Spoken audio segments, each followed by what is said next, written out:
بسم اللہ الرحمن الرحیم۔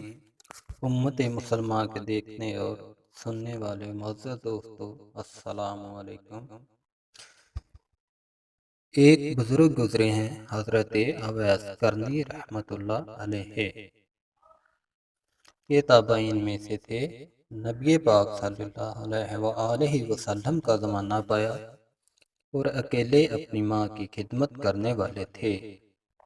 ایک موقع پر انہوں نے اپنی والدہ سے اجازت مانگی کہ میں نبی پاک صلی اللہ علیہ وآلہ وسلم کا دیدار کرنا چاہتا ہوں، اور والدہ نے نبی پاک صلی اللہ علیہ وآلہ وسلم سے ملنے کی اجازت دے دی، مگر والدہ نے کہا تمہارے بعد میری خدمت کرنے والا کوئی نہیں، لہذا تم جلدی لوٹ آنا۔ آپ نے کہا ٹھیک ہے، اور سفر پر روانہ ہو گئے۔ جب مدینہ منورہ پہنچے تو اللہ کی شان کہ نبی اکرم صلی اللہ علیہ وآلہ وسلم اس وقت سفر پر تشریف لے گئے تھے۔ حضرت اویس کرنی رحمت اللہ علیہ وہاں نہ ٹھہرے اور گھر واپس آ گئے۔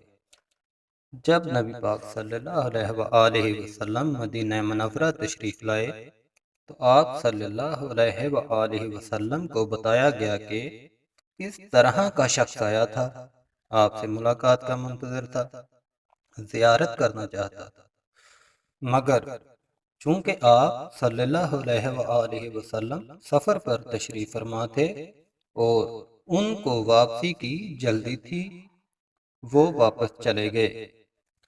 نبی پاک صلی اللہ علیہ وآلہ وسلم اس بات کو سن کر خوش ہوئے، چنانچہ کتابوں میں لکھا ہے کہ نبی پاک صلی اللہ علیہ وآلہ وسلم نے اپنا ایک جبہ حضرت عمر رضی اللہ تعالی عنہ اور دوسرا جبہ حضرت علی رضی اللہ تعالی عنہ کے حوالے فرمایا اور کہا کہ اس بندے کا نام اویس کرنی ہے، کرن قبیلہ کا ہے، میرے اس جبے کو لے جانا، اور جب وہ اس کو پہنے تو اس سے کہنا کہ میری امت کے لیے بخشش کی دعا کر دے۔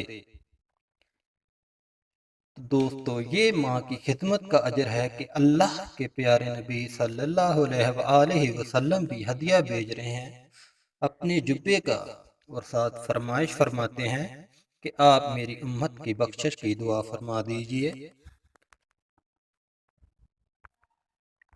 تو اللہ پاک مجھے اور آپ کو اپنے والدین کی خدمت کرنے کی توفیق عطا فرمائے، آمین یا رب العالمین۔